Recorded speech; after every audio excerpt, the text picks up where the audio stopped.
Don't say my name wrong, people. I got you. Marquez. Yep, there we go. There we go. Say it wrong, I'll be mad. I got you. Marquez, I want to ask you about the rookie dinner. Yeah. Sky posted a video. What do you order? Who came up with the prank? So it actually happened to be when I was in Green Bay. Devontae and Randall did it to me. So I feel like I just had to pass the tradition down. And, you know, it was fun.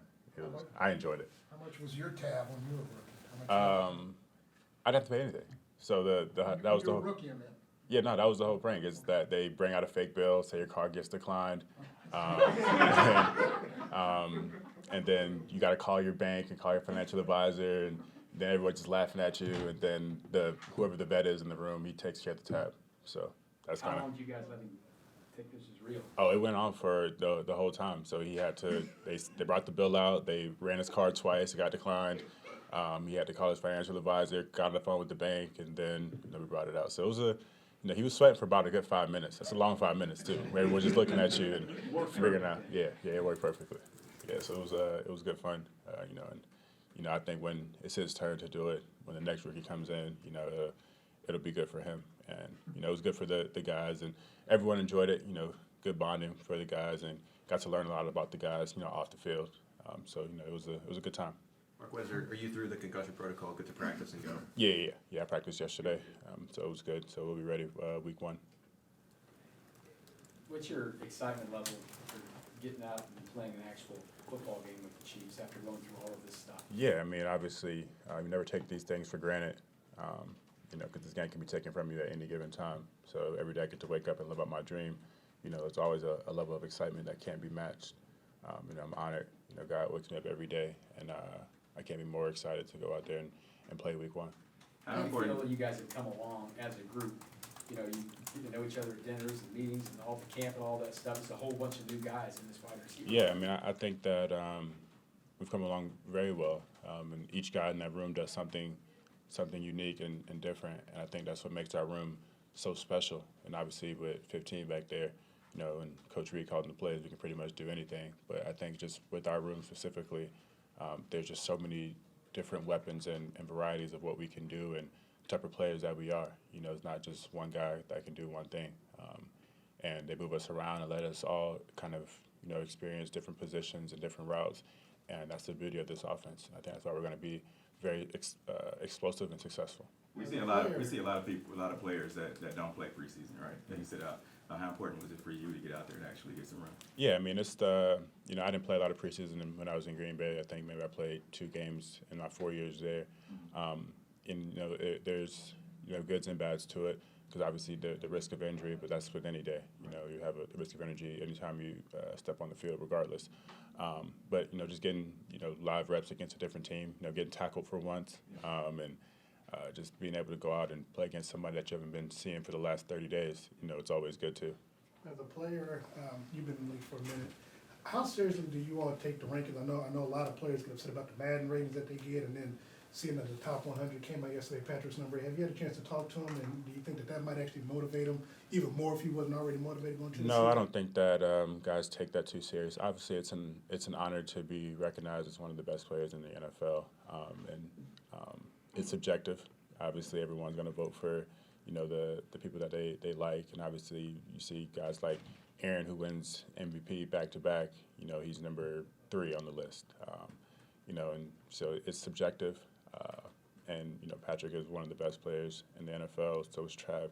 So just even be that conversation of the top 10 category is amazing. Do I like the hat? Do you like the hat? I don't like the hat. I like What the about the glasses. glasses? I like the glasses. I can put the glasses on? What about the necklace? It's the hat, bro. It's the hat, bro. The hat is bad. Yeah. And it's too small for your head. No, it's not. It fits perfectly. No, I think it's the hair underneath the hat. Do you see my hair? Yeah. What if I tuck the hair? Is that the Nickelodeon Do you song? have? What is that? Slime. You want to get some? No. No. But yeah, to even be in that conversation for a top player in the league, I think they all honored and respected. So I don't think that it's going to be a extra motivation to say I want to be number one next year. Everybody wants to be the best in the league. That's what we do this thing for. How close would you say this wide receiver group is? I mean, obviously outside of McCole, you got maybe Darius Fountain. You've got new core groups coming from different teams, different systems, and different responsibilities. How close of a close-knit group do you think you are? Yeah, I mean, when you spend every day with the guys, you tend to get really close. You know, we hang out outside of the facility as well. You know, we'll have people go over to Juju's house or my house and kind of just hang out and chill. You know, so I think that it's a good thing to be able to, knowing that you can depend on these guys, on and off the field. It makes them, a brotherhood that you can't, emulate anywhere else. When guys come here, they say it's more of a family type atmosphere. Do you sense that coming from where you were from? Yeah, I mean, just from being here so far, I've probably had more, out of football experiences with different guys than I had in Green Bay in 4 years. Just because Green Bay is such a small town and guys kind of just can't really do much outside besides go to each other's houses. So, I've been to events with, guys on the team, went to the Kendrick Lamar concert with Pat, went to a couple soccer games. So just being able to go out and, experience those things with, the guys and just build that chemistry. Obviously going down to Texas, hanging out with all the guys there. So it's just been a good time. And, you can see why that family atmosphere is created here. What do you think is the biggest challenge facing the unit so far this year? I know everybody's building chemistry and really haven't played any games yet. What do you think is the biggest challenge? Just learning a new system. Obviously we're all coming from different places and trying to be able to go out there week one and know exactly how Pat looks at things and sees things. So obviously that's going to be the biggest challenge. But we're all smart guys. That's why we're here. And we're all athletically gifted. So, I don't think there's going to be any challenges that we can't, face. But I think that's obviously, the biggest challenge is, learning a new system with new guys and new verbiage.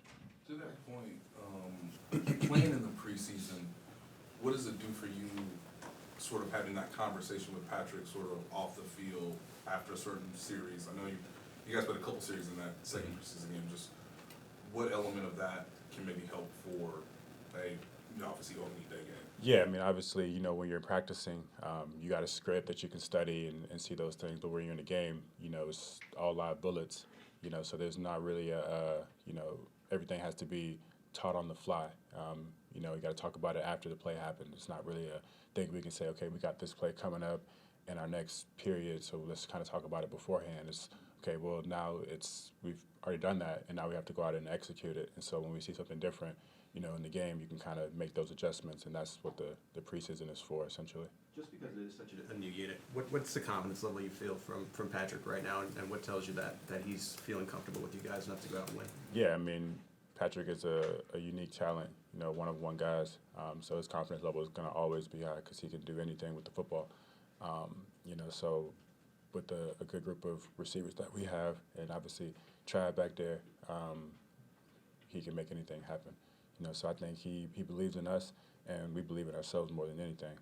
So I think that we have one of the best wide receiver rooms in the league, and we're confident about that. So. I saw you on the field before the game last week, saying hi to your old teammates and coaches. What was that like? It was weird, just to go out and see all the guys that I spent the last 4 years with. But it was good to see all my old friends, all my old coaches. I had a lot of questions and. Just catching up with everybody. It was good. I had saw them the night before, a couple of them as well. And so just being able to catch up and, say hi to some familiar faces was good. Did you stick them with the dinner bill the night before? Nah. So they were already having dinner, and I just kind of stopped by and crashed the party. So. Okay, thanks, Marquez. Thank you. Yep. Thank you.